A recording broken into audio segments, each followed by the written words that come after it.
Hai guys, welcome back to Roll Chess. Apa kabar sobat pencinta catur? Semoga sehat dan sukses selalu pastinya. Terima kasih karena kalian sudah klik video ini, dan di video kali ini kita akan bahas dari babak 8 besar turnamen Charity Cup Melweather Champion Chess Tour yang mempertemukan juara dunia Magnus Carlsen dengan pecatur 18 tahun Hans Niemann. Nah, Magnus elo ratingnya 2864, Hans Niemann elo ratingnya 2642. Ini elo rating catur standar ya, teman-teman. Nah, sebelum kita bahas pertandingannya, kita akan jelaskan dulu, teman-teman. Saya ingin jelaskan bagaimana sih format 8 besar ini. Ya, format di babak 8 besar ini adalah dengan sistem knockout. Nah, jadi antara Magnus dan Hans Niemann, mereka akan bermain 4 game, 2 kali pegang buah putih dan 2 kali pegang buah hitam. Nah, kalau misalkan skornya nggak terkejar, misalkan baru 3 kali permainan dan Magnus menang dengan 3-0, maka game keempat tidak usah dimainkan. Begitupun kalau misalkan skornya udah 2,5-setengah ya, teman-teman. Jadi tidak ada kesempatan lawannya untuk mengejar, maka di game keempat tidak perlu dimainkan. Nah, yang ingin kita bahas di game kali ini adalah game ketiga, di mana di game pertama mereka berakhir remis, game kedua dimenangkan oleh Magnus, dan di game ketiga ini merupakan penentuan. Kalau Magnus menang, maka tidak perlu ada game keempat, dan Magnus akan langsung lolos ke semifinal. Nah, bagaimana partainya? Nah, karena ini partainya sangat menarik banget, teman-teman. Jadi make sure, pastikan kalian nonton sampai habis, dan jangan lupa klik tombol subscribe juga nyalakan lonceng notifikasinya. Ya, Magnus membuka dengan E4, jawab E5, kuda F3, kuda C6, gajah C4, kuda F6, kemudian D3 dan gajah C5. Ya, teman-teman pasti udah tahu ya, ini merupakan pembukaan Italian game atau Giocopiano yang biasa kita kenal. Magnus sering memainkannya dengan variasi mainline, variasi yang sering dimainkan. Kemudian rokade pendek dan Hans Niemann rokade, kemudian Magnus H3. Ya, langsung mencegah ide dari gajah ke G4, kemudian Hans Niemann D6. Ya, Magnus jalan C3, kemudian A5 mencegah B4, Magnus benteng S1, Hans Niemann H6 cegah gajah ke petak G5, Magnus dobrak dengan D4. Nah, biasanya kan sering juga Magnus memainkan variasi kuda BD2, kuda F1, kuda G3 seperti itu ya, teman-teman. Atau dia akan main kuda A3, kuda C2 seperti itu. Nah, tapi di partai kali ini dia langsung dobrak nih, teman-teman. Mungkin karena membutuhkan kemenangan ya, teman-teman, dan dia tidak ingin ada game keempat. Nah, dengan D4 kemudian Hans Niemann jawab gajah ke petak B6. Nah, ini jawaban terbaik ya, karena jarang menjawab dengan pion E maka D4 itu bukan pilihan bagus. Nanti ada 2 pion di petak pusat milik putih.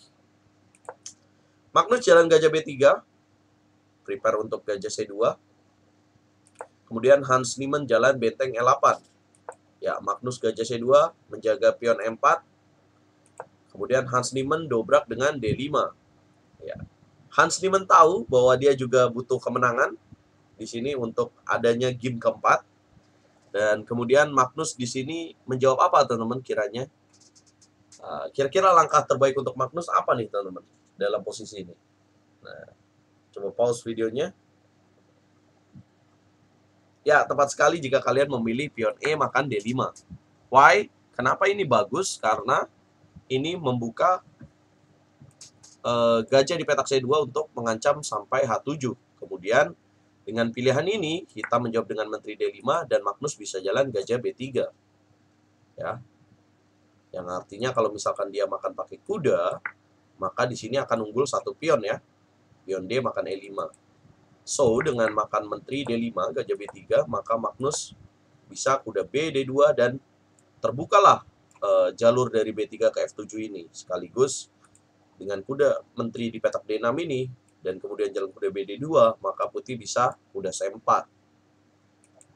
Lebih baik dibandingkan memilih pion D makan E5 yang akan menghidupkan gajah terang di petak B6. Ya, kemudian Hans Niemann di sini jalan E4, teman-teman. Ya, dia menolak untuk makan pion D4. Nah, mungkin jadi pertanyaan ya, kenapa Hans Niemann tidak mau makan pion D4, guys? Nah, saya memberikan challenge kepada teman-teman. Kira-kira apa yang akan dilakukan Magnus jika hitam di sini makan pion D4? Coba pause videonya dan tebak langkah terbaiknya. Ya, tepat sekali. Magnus akan jalan benteng makan benteng, kemudian kuda makan benteng, dan kuda C4. Ya, apabila menteri F6, maka Magnus akan melanjutkan kuda makan gajah, makan, kemudian kuda makan pion D4. Ya, apabila makan, kemudian pion C makan kuda, dan gajah D7, maka gajah E3. 4 dan gajah D5. Nah, Magnus akan punya keunggulan tipis di sini, tapi secara bangunan Magnus memiliki pion bebas di jalur D, sekaligus struktur bangunan dari Hans Niemann tidak begitu bagus, teman-teman.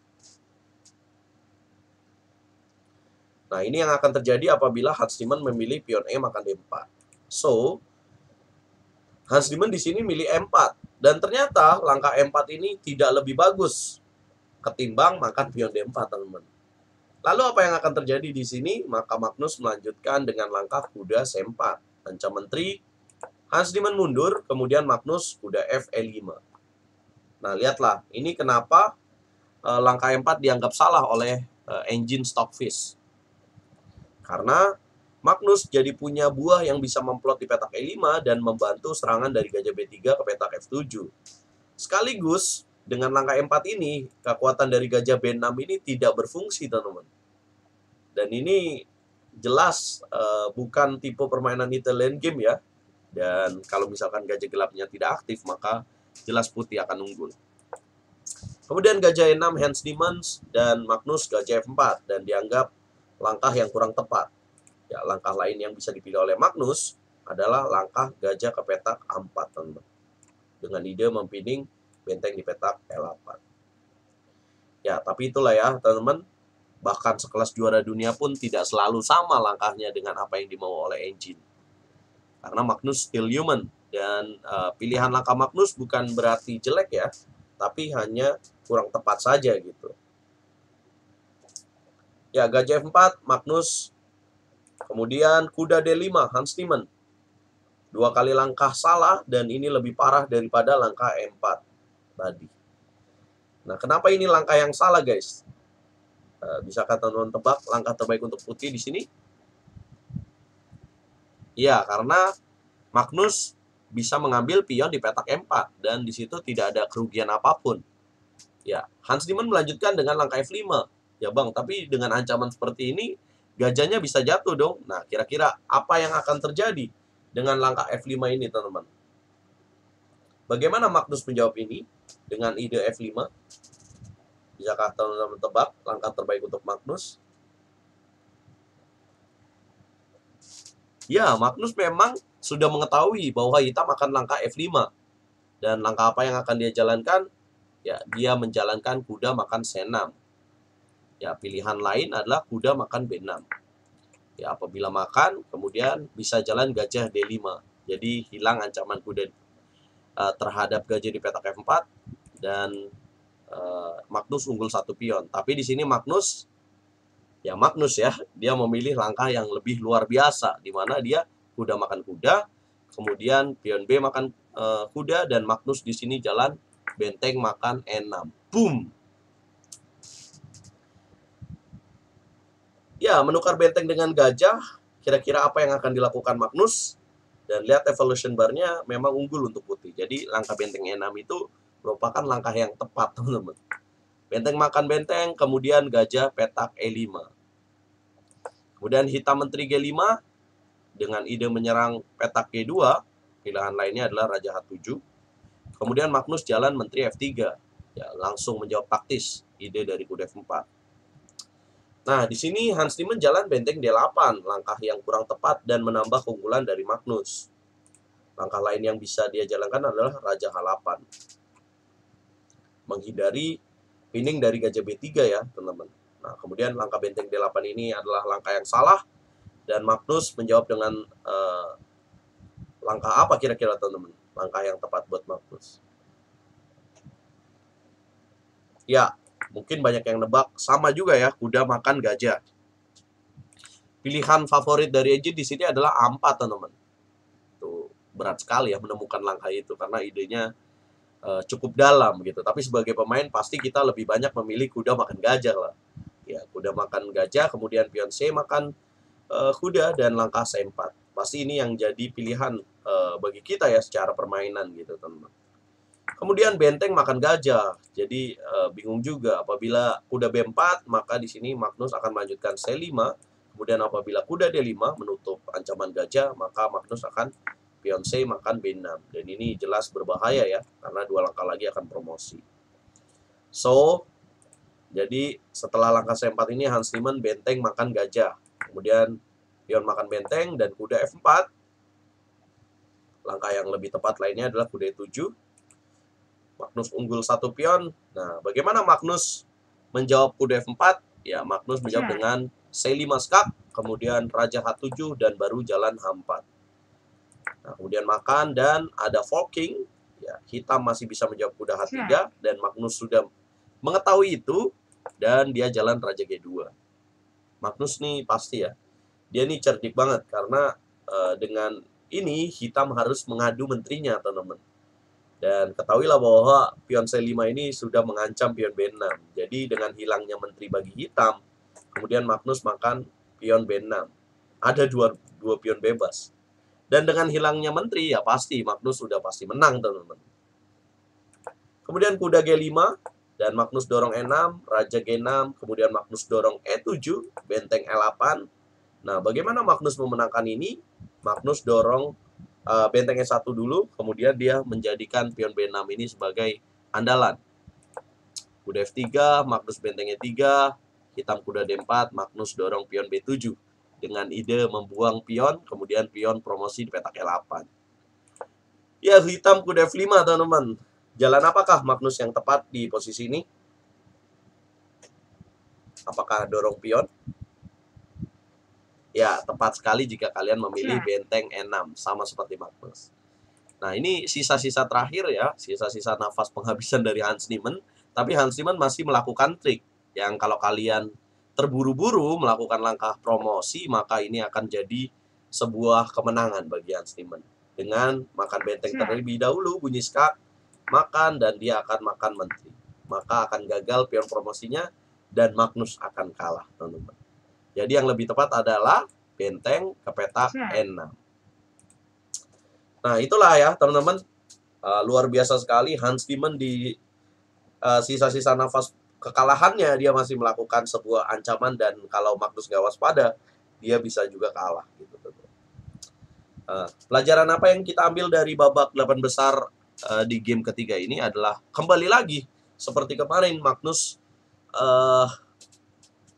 melakukan buangan materi ya, dimana benteng ditukar dengan gajah. Ini kalau secara permainan mungkin kalau kita yang main akan menganggapnya sebuah kerugian, tapi dengan kemampuan Magnus, dengan kapabilitas Magnus, dengan ilmunya Magnus mengetahui, dan dia sudah berpikir panjang bahwa hal itu tidak perlu ditakuti, dan dia mengantongi kemenangan pada akhirnya, teman-teman.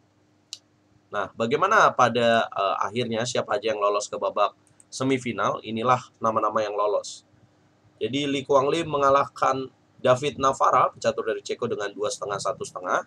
Kemudian Dudayan Titov mengalahkan Anton Guijaro David dari Spanyol dengan 2,5, sama seperti Magnus mengalahkan Hans Niemann 2,5. Dan kemudian Ding Liren mengalahkan Jordan Van Foros dengan skor 2,5. Nah, jadi siapa yang akan menjadi lawan Magnus di babak semifinal, teman-teman? Jadi Li Kuanglim akan berhadapan dengan Dudayan Titov, kemudian Magnus Carlsen akan bertemu dengan world number 3 from China, Ding Liren, teman-teman.